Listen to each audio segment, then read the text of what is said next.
La crise du coronavirus est vrai a semé la mort dans notre pays, ce qui nous a obligés à vivre un confinement. Nous avons déjà quelques semaines derrière nous, mais nous aurons encore quelques semaines devant nous. Et nous allons suivre la vie d'un homme qui a vécu un confinement, c'est vrai, très court, mais que s'il sortait seulement le petit doigt, il était vraiment mort. Nous allons nous approcher de David qui fuyait Saül et qui s'est réfugié dans une caverne à En-Gedi, près de la mer Morte. Ce récit se trouve dans 1 Samuel, chapitre 24. Nous n'allons pas le lire en entier, mais je vous encourage à le lire chez vous. Nous sommes aux environs de l'an 1000 avant Jésus-Christ.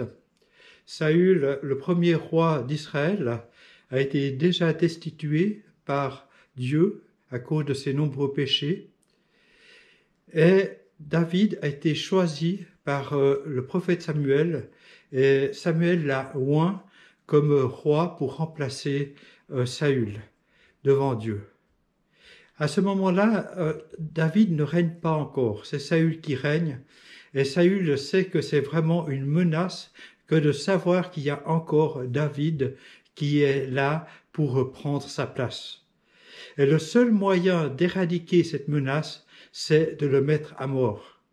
Et Samuel va vraiment prendre des grands moyens. Il va prendre avec lui 3000 hommes de l'élite de l'armée d'Israël pour tuer David. Il arrive lui aussi à En-Gedi et pris d'un besoin pressant, il va le faire à l'entrée d'une grotte discrètement, et il est loin vraiment de s'imaginer que derrière lui, dans la même grotte, il y a David et ses hommes qui se cachent. Le tumulte qu'il y a avec toute cette armée, ces 3000 hommes, empêche Saül en fait d'entendre ce qui se passe à l'intérieur de la grotte. Et si vous lisez le récit en entier, vous verrez que Dieu a vraiment épargné David de la mort. David sera tellement impressionné, bouleversé par ce qu'il a vécu, parce qu'il a vraiment eu un état de choc, il a vraiment eu peur pour sa vie, et il a eu tellement peur qu'il va écrire 2 psaumes, le psaume 57 et le psaume 142. C'est des psaumes qui se ressemblent, qui se complètent, et nous allons faire un zoom sur ce que a vécu David à l'intérieur de lui-même, ce qu'il a vraiment pensé à l'intérieur de sa vie. Nous allons utiliser ces 2 psaumes ainsi que 1 Samuel 24 pour illustrer ce qu'il a vécu. Il va passer par 4 étapes.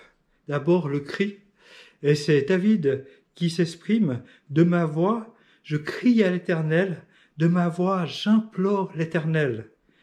Je répands ma plainte devant lui et je lui raconte ma détresse. » David, comme nous l'avons vu, a été choqué et il sait que la mort est vraiment proche pour lui. Et cette peur qu'il a le pousse à aller vers l'Éternel. J'aimerais te dire, tu as le droit d'avoir peur du coronavirus.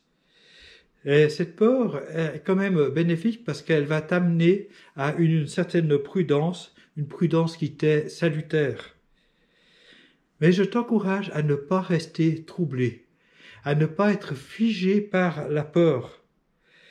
N'hésite pas à crier devant l'Éternel.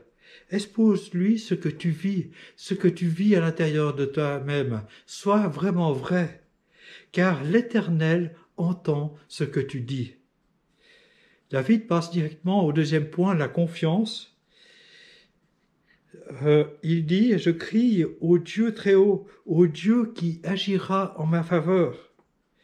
Il m'enverra du ciel son salut. » Un peu plus loin, « Dieu enverra sa bonté et sa fidélité. » David sait qu'il a été entendu de Dieu et que sa bonté et sa fidélité à son égard n'a pas changé. Et j'aimerais te dire aussi pour toi, sa fidélité, sa bonté pour toi n'a pas changé.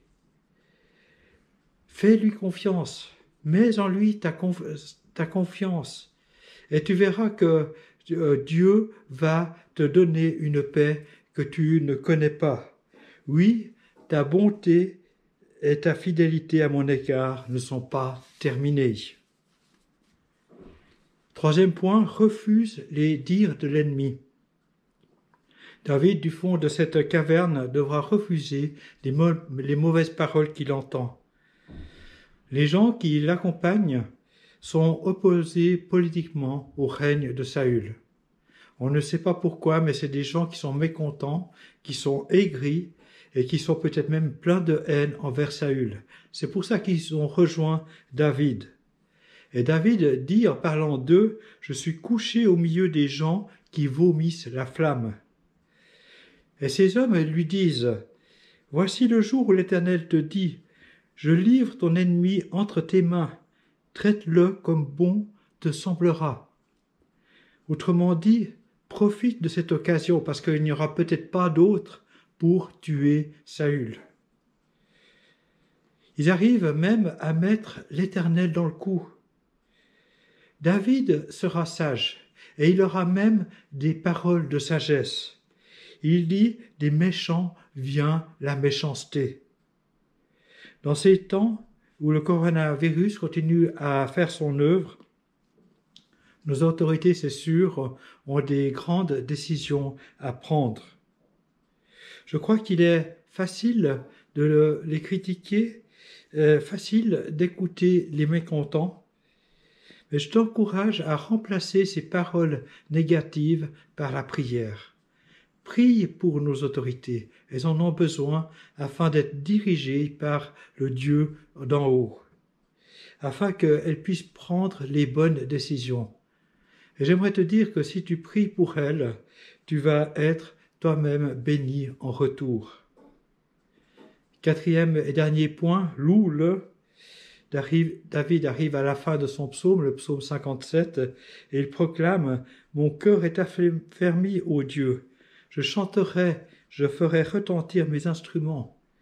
Je réveillerai l'aurore. » On voit qu'il y a vraiment une puissance vis-à-vis de l'ennemi.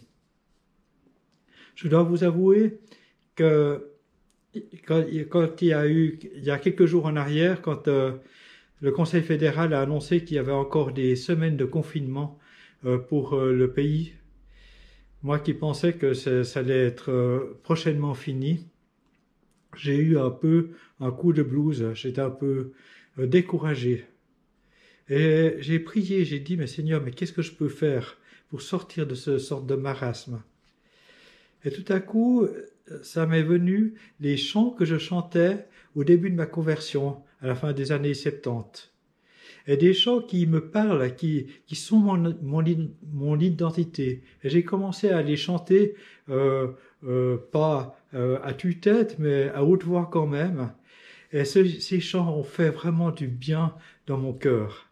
Et toutes ces pensées négatives sont parties. Et je t'encourage de même à chanter les chants que tu aimes devant l'Éternel. Et tu verras que le blues que tu peux avoir, peut-être la tristesse que tu peux avoir, vont partir. Que Dieu te bénisse. Au nom de Jésus. Amen.